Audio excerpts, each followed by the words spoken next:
And you're just in time for your weekly show on matters public policy analysis, business and economics at large, hosted by yours truly, son of the soil, Richard Mwenja, coming to you straight from this live location. We said it's the Christmas theme and the Christmas message is in the air, and we saw it better to bring that theme closer to you. We are here behind us. You cannot see on the camera, but it's a cowshed.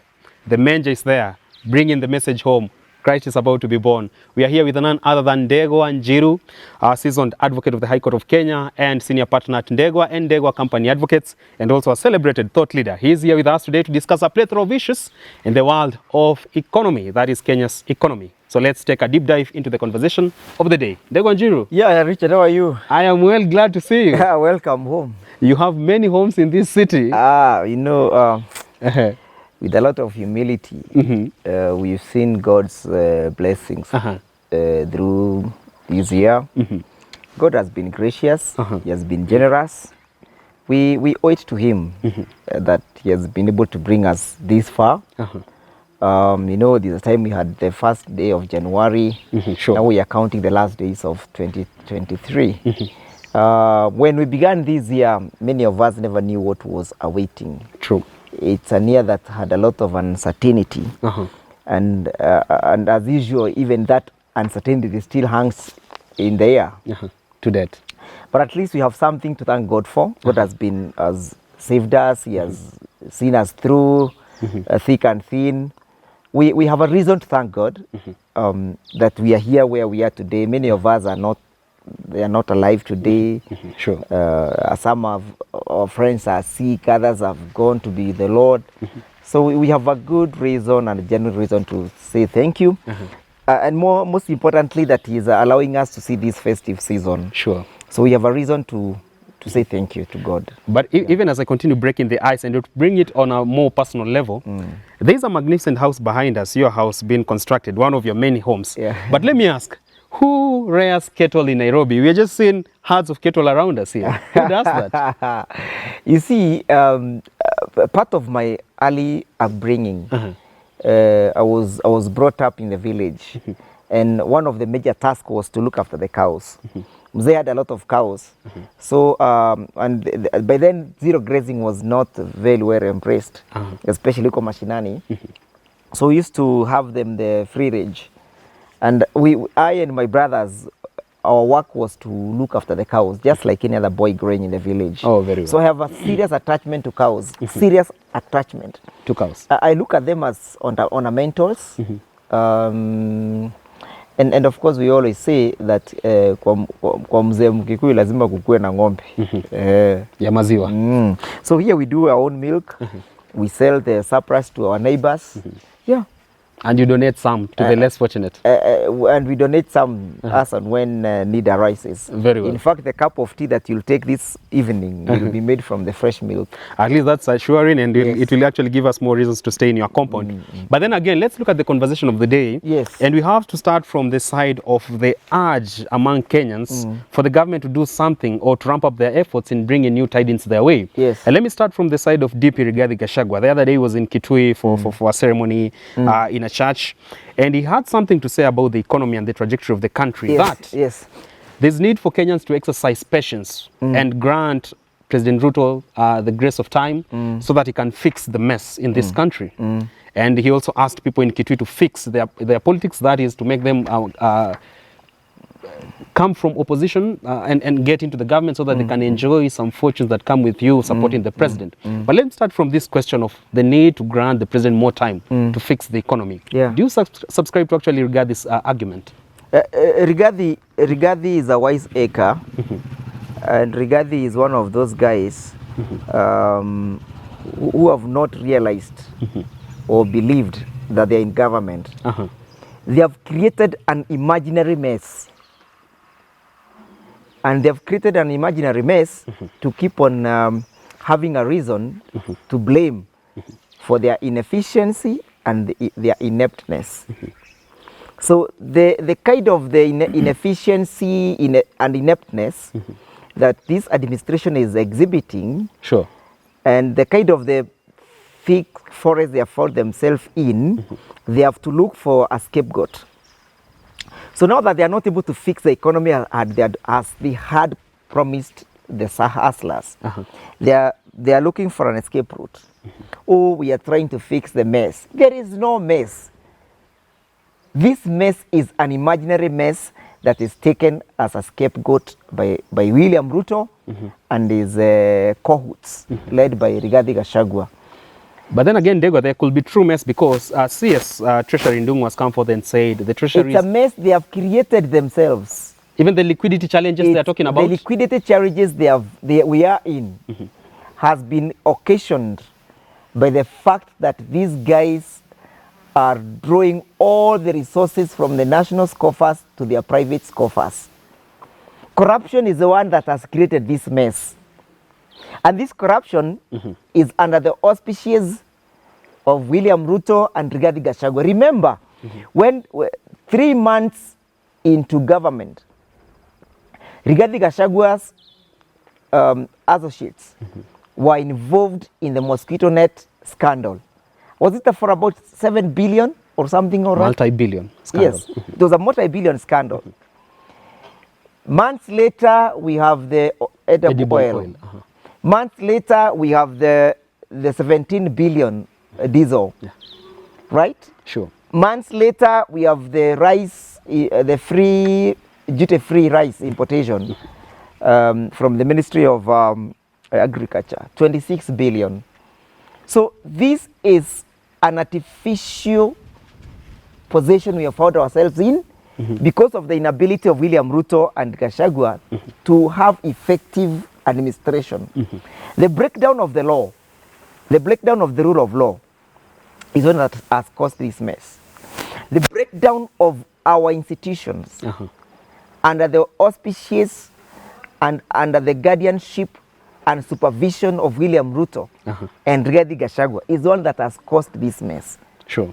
So this mess is a created mess by this administration. But then again, to justify his argument, that is DP, he said, just like every new government, even previous governments like Kibaki's, he says the first 1-2 years, there's normally the teething problem that comes with a slow economic growth. And that it's something normal that Kenya should embrace. But before the 5 years lapse, they'll have done something to worth the praise. Richard, if William Ruto and Rigathi Gachagua found this economy where Kibaki found it from Moi, it would be justifiable for them to say, give us time, right? Sure. But they have found a 13 trillion economy, which is the progressive works of President Kibaki and the subsequent works of President Kenyatta. So they inherited a 13 trillion economy. Kibaki inherited, I think, a 3 trillion or about 1 trillion economy. So there's a big difference between what Uhuru inherited from Kibaki, what Kibaki inherited from Moi, and what William Ruto grabbed from. You can't say grabbed. Yes, grabbed from Uhuru Kenyatta. Yes. But then again, he grabbed a 13 trillion economy. Listen, with Kibaki inheriting a 3 trillion economy, he was able to promise, and having taken oath of office on the 29th of December 2002, on the 5th of January or the 13th of January, 10 days later, Kimani Maruge was able to be admitted to a free primary universal education. And he never said that the 75 years old Kimani Maruge is not going to achieve his dream because he has inherited a 3 trillion tattered economy from Moi. A dilapidated one. And a tattered and dilapidated economy. What are these guys telling us? These guys have no clue on how to administrate. Let me ask you, they have not been able to instill discipline in governance. And that's the problem we are having. That is the missing link? Yes, that is the mess they have created. Let me ask you this. The president has come forth a fortnight ago and said, transforming Kenya is not a walk in the park. Yes. And he has assured that us and the visitors will Didn't he know that? Was he not aware of that in 2022? To give you hope, around lying to people? To give you hope, he has said, come to Kenya in 10 years' time. No. You will not recognize Kenya all courtesy of the transformative growth you'll have done to We this country. Kenyans, Richard, we are not concerned about the next 10 years. We are concerned that we are not able to feed our empty stomachs today. We are concerned that we don't know what will happen to our children next year, come the 15th of January. We are concerned that we have unpredictable power supply in this country. We are concerned that government is supervising and watching over the fleeting of our economy.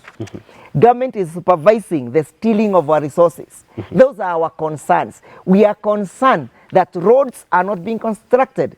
We are concerned of the high level of unemployment. So when you tell me that I should wait for 10 years, I mean, how can a hungry person wait for 10 years? How can that child who is not able to afford school fees today, what will happen to his future 10 years? In 10 years' time, that child will not be able to go to school. What will happen to his future? A rider has been attached to that claim and he said, you'll be marveled at how Kenya will have transformed to a beautiful country. How do you get marveled by the country being transformed to a beautiful country when a whole generation has not been able to go to school? And another generation is not able to feed itself? To whom will that future belong?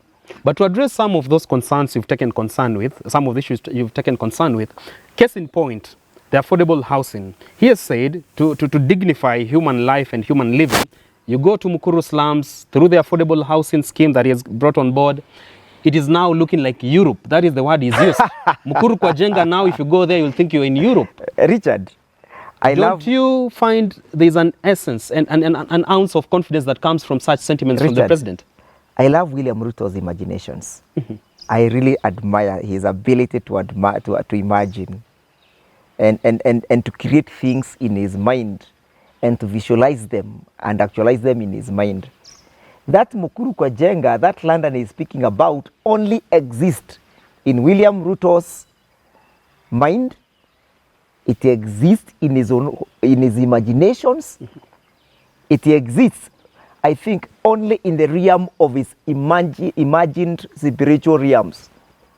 That's where it exists. Because if you go to Mukuru Ajenga today, surely, is that London?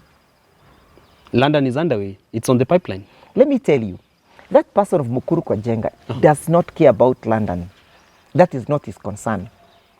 His concern is how he's going to take his children to school, what he's going to eat in the next meal.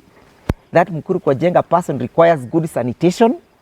That Mukuru kwa Jenga person requires what President Uhuru Kenyatta was investing in, the functional and affordable health care system. That is what concerns that Mukuru kwa Jenga. Not magnificent houses? No, I have not seen those magnificent houses. Through the housing levy? He was not even able to explain yesterday when he was put to task. He does not know how much the housing levy how much has been collected. He baffles and says, oh, 60 billion. Again, he shifts to 6 billion. He does not even aware. William Ruto does not know what is happening in this country, and that is a tragedy in this country. Are you saying the systems is laid down to bring miraculous economic performance like the affordable housing, the hustler fund, all these things will not be viable in the fullness of time? Let me tell you, the promise for tomorrow is only a promise that can be given to fools. And unfortunately, he has kept on saying that we are not fools. Because we have our concerns for today. And the government of the day is not able to administrate or to deal with those challenges of today. But to address your concern that you want him to work for the challenges of the day, he has said he's not even interested in a second term. Yes. All he wants is his first term, and they talk about him. William knows that he doesn't have a second term. He doesn't? Well, who's going to give him a second term? He never even got the first term. Remember, he grabbed the first term. So to think that he is viable and eligible for a second term, again, it can only exist in his imaginations. You know, William thinks that he's a very popular president. But he is. Popular among who?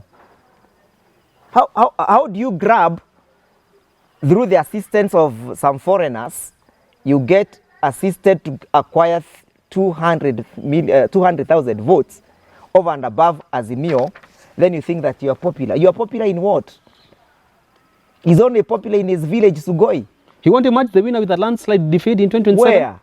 In which country? Kenyans are so much disgruntled. The church. And I'm telling you, people are saying from Mount Kenya region, if the election was to be called today, William would go to Sugoi on that wheelbarrow that he said he was going to take Baba with. The same who said we're going to wake up in the morning and vote him in? Atakwenda na hiyo wheelbarrow yake. Asubuhi na mapema? Sugoi, tena mapema zaidi. Si nilikwambia saa hizi watu wanasema wataamuka mapema waende wakamtoe. Are you saying he's no longer a darling of the Mount Kenya? Who? William Ruto?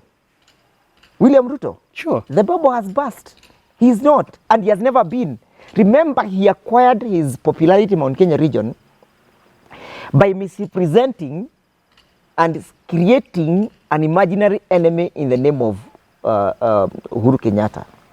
Now people have realized that Uhuru Kenyatta is not an enemy of the mountain. But he has lieutenants by his side who can endear him to the masses in Mount Kenya. Kimani Ichung'wah, Ndindi Nyoro, you name it. Excuse me, Richard. Please don't change the theme of this debate and don't change the taste of the debate. We are in Christmas. By mentioning Ichung'wah? You'll make people start feeling like they want to have some nausea when you mention people like Rigathi Gachagua or someone like Ichung'wah. Ndindi Nyoro. Who is Ichung'wah? Who is he? Who, just because he has the seat of the minority? Minority? Yes, majority leader. He is a minority leader. Remember, even the majority was grabbed from the from Parliament, the National Assembly, courtesy of the clueless Speaker of the National Assembly, Moses Wetangula. Today, KK is a minority in Parliament. And we have that matter that is pending before the High Court, where we are saying we need the High Court to determine how the majority is constituted. Is a majority acquired pursuant to the declaration of the Speaker, or is the majority acquired pursuant to the election and the casting of the votes? Very well. You understand? And that is the question in court.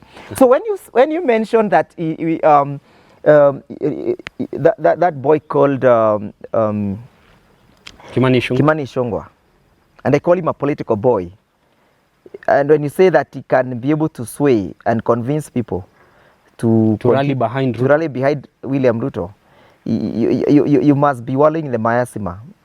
Perhaps the miasma of your own confusion, or the invitation to the confusion by Ichung'wah. Let's advance the conversation. And again, don't even mention Ndindi Nyoro. All those are political greenhorns. The political toddlers, you say? Yes, they are.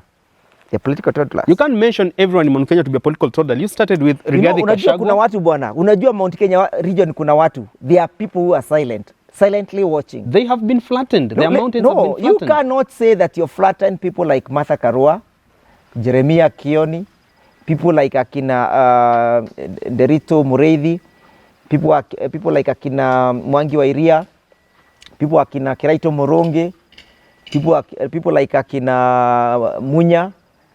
You know, you cannot flatten those people. You know, even people like akina the former Kipipiri member of Parliament, Amos Kimunya.